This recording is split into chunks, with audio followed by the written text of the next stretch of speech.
लोकसभा चुनाव के बाद तीसरी बार भाजपा को अपार बहुमत के साथ नरेंद्र मोदी का प्रधानमंत्री बनना तय है। उक्त बातें नेता प्रतिपक्ष अमर कुमार बावरी ने अपने आवासीय कार्यालय में रविवार को प्रेस वार्ता के दौरान कहा। उन्होंने कहा कि भ्रष्टाचार, वंशवाद व तुष्टीकरण जैसे मुद्दा विहीन राजनीति के लिए एकत्रित हुए इंडी गठबंधन का सुपड़ा साफ होना तय है। जिन्होंने सिर्फ अपने कुकृत्यों को छुपाने व जेल जाने से बचने के लिए गठबंधन कर जनता को बरगलाने का कोशिश किया। ये भी कहा कि देश में सनातन की एकता के आगे तुष्टीकरण का प्रभाव फेल हो गया। अब पाक अधिकृत कश्मीर भी हमारा होगा और मथुरा व ज्ञानवापी में मंदिर भी बनेंगे। वहीं कांग्रेस व झामुमो के कार्यकाल में संथाल परगना के बदले गए डेमोग्राफी का सुधार करते हुए वहां घुसपैठ करने वाले रोहिंग्या व बांग्लादेशियों को चिन्हित कर देश से भगाया जाएगा। मीडिया के सवाल पर कहा कि देश में 400 पार के साथ धनबाद लोकसभा से बीजेपी की प्रचंड जीत होगी। इस अवसर पर विधायक प्रतिनिधि विनोद गोराए, एससी मोर्चा के जिलाध्यक्ष फटिक दास, दुर्गा दे, मृत्युंजय मुखर्जी, भोला मुखर्जी, राकेश महाथा, जयप्रकाश पांडे आदि उपस्थित थे।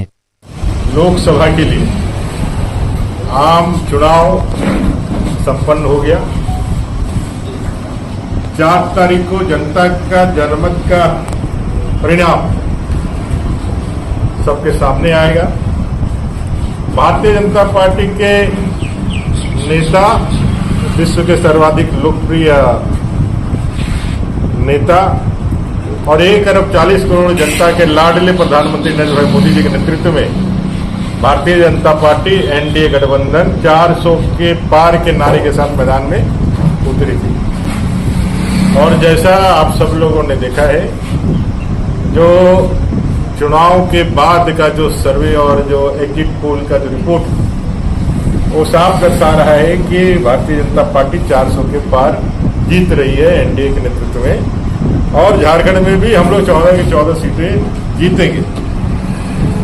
तीसरी बार प्रधानमंत्री बनेंगे नरेंद्र भाई मोदी। भ्रष्टाचार, वंशवाद और तुष्टीकरण की राजनीति का इस बार भारत की जनता ने अपना फैसला सुना करके उसके ताबूत में आखिरी कील तक रोक दिया। विपक्ष डे 1 से उनके पास ना कोई मुद्दा था, ना उनके पास कोई नीति थी, ना उनके पास कोई नीयत था, ना उनके पास कोई नेतृत्व था।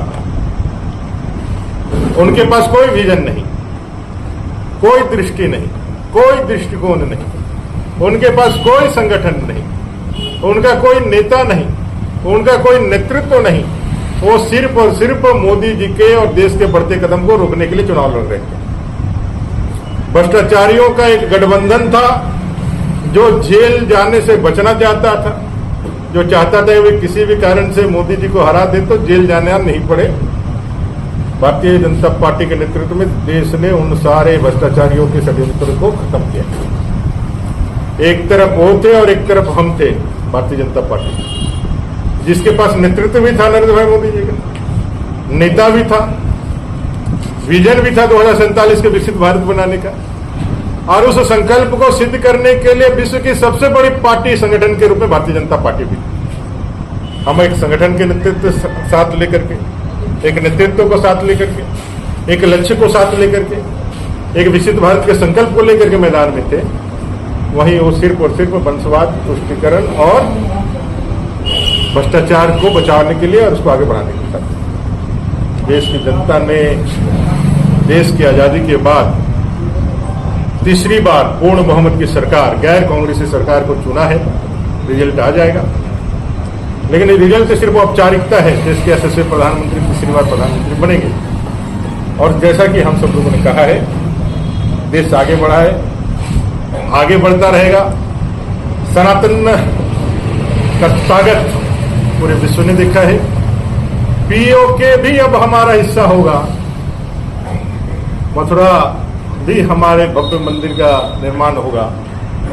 भारत के गौरव गाथा और आगे बढ़ेगी। समान नागरिक संहिता भी यहाँ इंप्लीमेंट होगा। संथाल परगना की जो डेमोग्राफी की जो स्थिति है, जो हम लोगों ने देख करके आया है, प्रधानमंत्री जी ने जब पूछा तो मैंने उनको बताया है कि इस बार यहाँ के डेमोग्राफी को ठीक करने के लिए जो भी हो सकता है उसको ठीक करना है। ये बांग्लादेशी घुसपैठिए किसी भी हद से बचना नहीं चाहिए। और इस बार राज्य में भी हम सरकार बनाएंगे भारतीय जनता पार्टी के नेतृत्व में, और ऐसे सारे बांग्लादेशियों को चिन्हित करके इनको निकाल करके यहाँ से बाहर करेंगे 100% एकदम चिन्हित करके निकाल करके यहाँ से। जनता ने पूरी तरह से झारखंड मुक्ति मोर्चा, कांग्रेस, आरजेडी का वो जो गलत परसेप्शन बनाने का कोशिश कर रहे थे कि आदिवासी विरोधी है तो दलित विरोधी है, वो सारे चीजों का जो है जनता ने एक मुश्त जवाब दिया है। समाज के सभी वर्गों का वोट भारतीय जनता पार्टी को मिला है। सबसे ज्यादा वोट शेयर लेने के साथ हम लोग 14 की 14 सीटें जीतेंगे और देश विकसित भारत के लिए आगे बढ़ेगा। आप सबको अग्रिम बधाई। आपके माध्यम से चंदन क्यारी, विशेष कर चंदन क्यारी में वोट के दिन में निकला था, आज आया हूँ, कल आया हूँ, तो चंदन क्यारी से धनबाद में भी हम लोग बड़े मार्जिन से, और झारखंड के सबसे ज्यादा अधिक मार्जिन से कोई सीट भारतीय जनता पार्टी जीतेगी तो वो भारतीय जनता पार्टी धनबाद जीतेगी सबसे ज्यादा मतों से।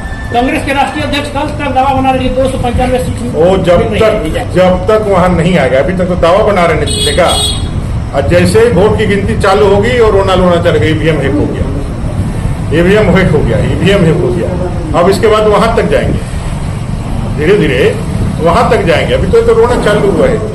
वो खटाखट खटाखट सटासट सटासट सब गए, वो सटासट सटासट सब गए, और कुछ नहीं है। लोगों ने जो देश को लूटा है, देश के खोखला बनाया है, 60 साल 65 साल उनके पास सत्ता था।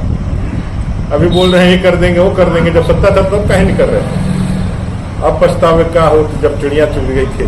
अब जाग के क्या होगा, देश की जनता जाग गई है और आप सबको गठरी बांध करके, गठबंधन की गठरी बांध करके उसको रख दी है। कल उनकी बैठक थी, सिर्फ इसलिए बैठक थी कि उनको मालूम है कि सुपड़ा साफ है, तो पिछले बार जैसा कोई नेता प्रतिपक्ष ना रहे, इसलिए सब मिलकर के एक नेता चुन लो ताकि नेता प्रतिपक्ष का एक तो कम से कम दावा बने और नेता प्रतिपक्ष उनको मिल जाए।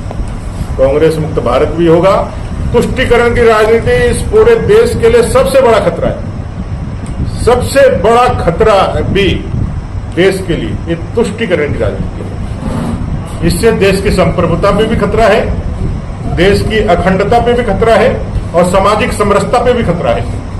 जब तक ये सारे लोग भारत देश के नागरिक अपने आप को नहीं मानेंगे, जब तक ये कांग्रेस जैसे धूर्त पार्टियों के चंगुल से बाहर नहीं निकलेंगे, तब तक उनका भी विकास नहीं होगा और देश का विकास में भी अवरोध पैदा होता रहेगा। इसलिए इस बार इस सारे चीजों पे जो जनमत मिल रहा है वो जनमत को लेकर के उसके हिसाब से हम लोग काम करेंगे।